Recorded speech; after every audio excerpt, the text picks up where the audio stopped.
Les petites histoires. Les petites histoires. Le podcast de la Voix du Nord pour les enfants. Bonjour et bienvenue dans Les petites histoires, le podcast de la Voix du Nord pour les enfants.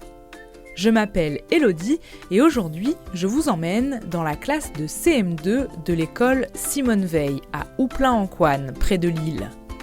Les élèves de Madame De Bruyne sont en train de monter une radio et leur propre podcast, alors je suis allée à leur rencontre pour parler du métier de journaliste. Qui ou quoi vous a inspiré ? En quoi consiste votre travail exactement ? Est-ce que France Info dit toujours la vérité ? Quelle étude avez-vous fait pour être journaliste ? Et c'est bien rémunéré. Avez-vous déjà rencontré des célébrités avec votre métier ? Cette fois, ce sont les enfants qui posent les questions et moi qui suis ton invité. Épisode 4, comment réaliser des podcasts.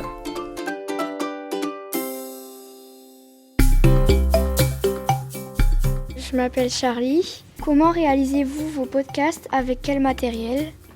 Alors, un podcast, ça se construit un peu comme une cabane ou une recette de cuisine. D'abord, ça dépend pour quel podcast on travaille, car moi, j'en fais plusieurs. Un qui parle d'actualité et qui sort chaque semaine et où on ouvre la grande fenêtre pour regarder ce qu'il se passe dans le monde. Un autre sur les grandes affaires criminelles de la région où on remonte le temps, on enquête et on rassemble des indices pour parler de vieux dossiers. Et celui, pour vous, les petites histoires, qui parle aux enfants et où on ouvre la porte de l'imagination. Et puis, parfois, je réalise des séries spéciales pour explorer des nouveaux sujets. Mais à chaque fois, tout commence par une idée. Une idée, c'est un peu comme une petite graine. Au début, elle est toute petite. Parfois, elle arrive parce qu'un événement s'est passé dans la semaine, parfois parce qu'une histoire du passé me rend curieuse ou parce qu'un enfant pose une question étonnante.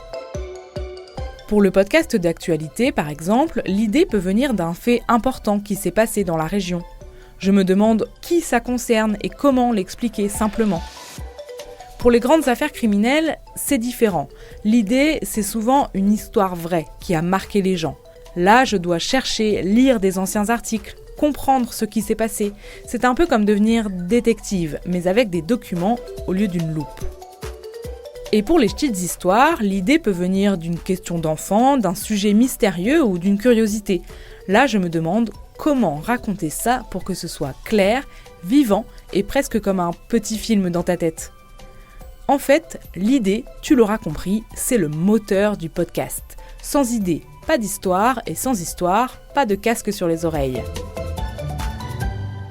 Une fois que l'idée est solide, je construis un plan, c'est un peu comme dessiner la carte d'un trésor, et je décide par où on commence, quelles étapes on va suivre et où on veut arriver. Et pour le matériel, d'abord, il y a le micro. Le micro, c'est un peu comme une oreille magique. Il attrape les sons et les garde précieusement. À la Voix du Nord, on a aussi un mini-studio pour enregistrer les gens. Et parfois, je pars sur le terrain. Alors là, j'emmène mon studio portable. C'est un peu comme une petite valise qui me permet d'enregistrer presque partout. Dans un bureau, dans une salle et même dehors. Ensuite, je rentre, je mets mon casque sur les oreilles et je fais du montage. Le montage, c'est un peu comme du découpage, collage sonore. Je coupe les hésitations, j'ajoute parfois une musique, je mets le tout dans le bon ordre pour que l'histoire soit fluide. C'est un peu comme construire un puzzle, sauf que les pièces, ce sont des sons. Mais tout de suite, une nouvelle question. Bonjour, je m'appelle Stéphane. Faites-vous des podcasts seul ou en équipe ? Alors, moi, je fais partie d'un service au sein de la rédaction de La Voix du Nord qui contient 6 personnes. Il y a celles qui s'occupent de la vidéo, d'autres qui créent des infographies, ce sont comme des dessins qui expliquent les choses compliquées. Une autre encore qui fait de l'illustration. Et moi, je suis la spécialiste de l'audio. Et puis, je ne suis jamais vraiment seule puisque j'interviewe plein de gens. Des collègues journalistes, des avocats, des policiers et des enfants, comme vous. En fait, mes podcasts sont un peu comme des conversations qu'on partage ensuite avec tout le monde.